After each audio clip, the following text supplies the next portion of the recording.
Yeah. Ready to go? Okay. Well, I'm here at Mowbray Studio, which is the heart and soul, the headquarters of Angellion Records. And I'm here with Melaku, the founder, and also the main man here. Melaku, how are you today?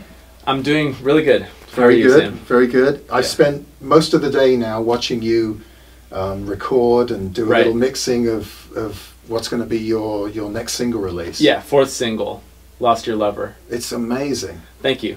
What blows me away is that Melaku, he does everything. He writes the songs, he sings, he's the arranger, he plays the drums, the guitar, he's the producer. It's like one complete package. Yeah. You know, it's been a dream of mine to do everything myself since I was probably about 16. When I was about 13, I started a recording studio, and I was playing all the drums and bass and guitar and vocals to like old Motown hits. That's kind of how I started. Well, so how did that happen? I mean, how did you suddenly one day realize that you're this, brilliant songwriter? Were you writing songs as a kid? Yeah, I mean, I pretty much started out. I mean, I think I was probably 4 when I started making up songs. Wow. Here in Santa Cruz? Yeah, in Santa Cruz, in Bonnie Doon. It's sort of the wooded, forested area above UCSC. Wow. And it's a great town. It's a surf town. It's a beach town. It's close to Silicon Valley and San Francisco. I mean, what was it like for you as a kid growing up here? In terms of all that, it was great. I was surfing, skateboarding from early on, enjoying the nature. I mean, growing up in Bonnie Doon, you're in the forest, so we used to run around in the forest a lot. Yeah, we had a lot of fun. And your name's Melaku. Is that your whole name, or is that your first name? It's my first name. Okay. Yeah.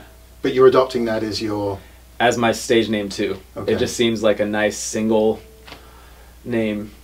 Yeah. Does it have any significance? Does it have a meaning? Yeah, it has a meaning. My dad's Ethiopian, and the story is he was singing me a lullaby in Amharic, which is the national language of Ethiopia, and my mom heard him say something Melaku, and she said, "What's that?"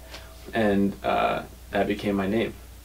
And so it means angel, or the angel. Is that where part of your company name, your record company name, Angellion? Yeah. So it's the first part of that? Well, it's actually my first and middle name. So my first name, Melaku, means angel, and my middle name means lion. Okay. So that's sort of how it came about. Well, you went to school on the East Coast. Tell us about that. I went to school at Columbia in New York, it was great. Being 19, 20, 21, in New York, and you're in Manhattan on the Upper West Side, and you're right on the 1 train. So it's basically like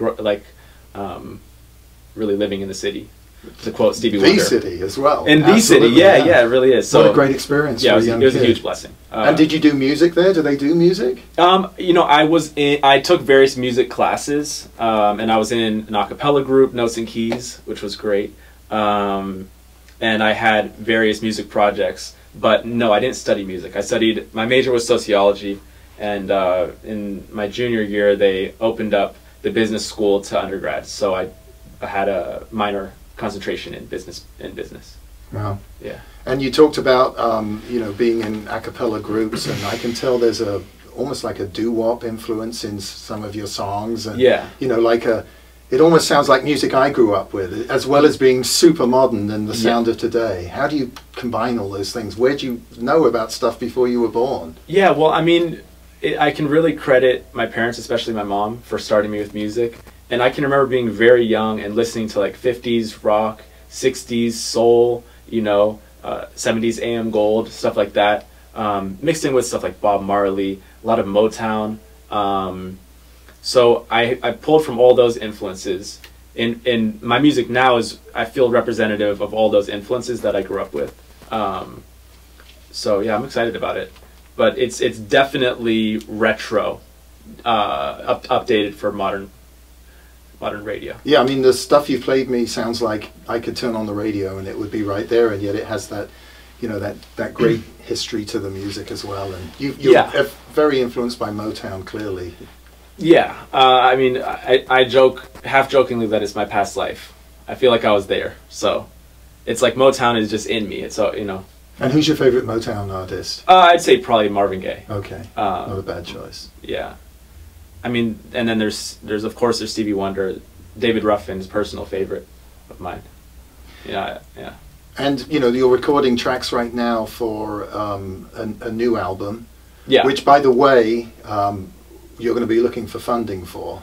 Yes. So how are you going about doing that? I've been looking down a couple different options for funding. Right now, I'm launching a Kickstarter as well.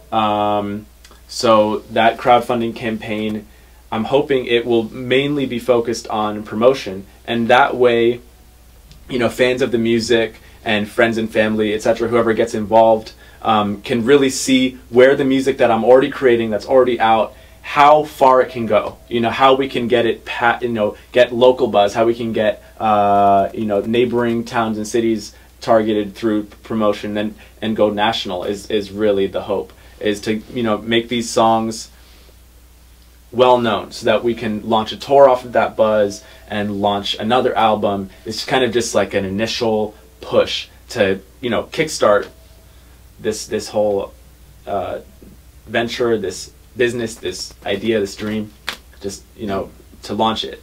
And you've got the songs, yeah. You've got the talent to do that. I've been listening to several today. I mean, people would, what's the best way for them to hear music before they contribute to your Kickstarter program? Is to your website? Or? Yeah, my website is www.melakuofficial.com. That has links to my Bandcamp, so it's melakuofficial.bandcamp.com.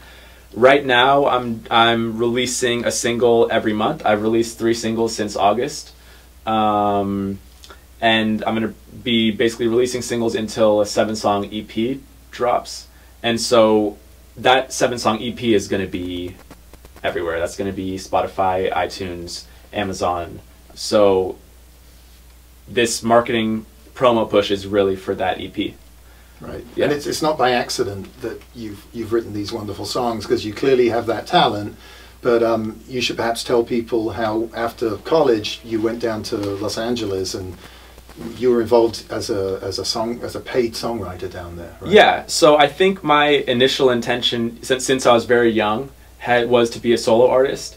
But I was studying the careers of other artists that I admire, like Bruno Mars, like Katy Perry, like Neo, and I was realizing that a lot of these artists start out as songwriters, kind of ghost writers. So I decided, hey, that might be a really great ticket for me to get my foot in the door in the industry, and see if I can get some placements and make some contacts, or maybe make some songs. End of 2010, when I was in college, I got hooked up with a manager. I just started sending out my demos that I was recording in my, in my bedroom and in my dorm room, and he hooked me up with a producer, and then that led to another producer and another thing. So I spent a few years chasing placements, basically. And I think deep down it was not truly authentic to me, because I love writing songs for other people, but that's not the only thing. That I always wanted to be my own artist, and so I think now that's why my focus is there. But I'm still I still love writing stuff for other people on the side. It's just that the focus has switched, and for me, spiritually, knowing my intention, that my real true core intention is to be a solo artist, is important, because that's what attracts those experiences to me, instead of being like, well, I'm going to do this in order to do that. And your songs, as well as them being 3.5 minute, well crafted, very catchy, wonderful songs, there's also more to your music than just the hooky pop music, right? There's a deep, there's fundamental things that you believe in, and that you communicate that through your songs. Could you tell us about that? Yeah. 5 years ago was 2012. It's kind of funny, but the day that I really woke up spiritually was the day that was supposed to be the end of the world. December 21st, 2012, Mayan calendar was supposed to end. It's supposed to be like this huge destruction or huge enlightenment event or something. People were really excited about it, and I dismissed it. I was at Columbia at the time. It didn't seem like anything relevant to me. So I was on a snowboarding trip in Montana on that day, and there's a gondola that takes you to the top of this mountain. And we got up there, and I think it was one of my first peak experiences, actual, just total blissed out. It's whoa, you couldn't imagine being happier. And you just have this 360 view of Earth, and all these mountain ranges. It's just unbelievable. So we kind of came down from that, and one of my friends goes, yeah, wasn't this day supposed to be the end of the world? And I was like, what? And so another one of those friends gave me a book by Eckhart Tolle, who I recommended to you earlier. It was called A New Earth. Right. So then I read this book, I get my mind totally blown, and then after that is just a succession of spiritual experiences that haven't stopped to this day. And so this music, you know, is very much about my spiritual awakening. It's really sort of like a catalog of these last 5 years. And doesn't each one of the songs, doesn't it relate to, is it a chakra in exactly. your body? What is that? I got to admit, I don't know what it is. Yeah, no, and that's what's exciting for me is that, like, in pop music right now, there really isn't that much of a focus on spirituality, so I call it spiritual pop.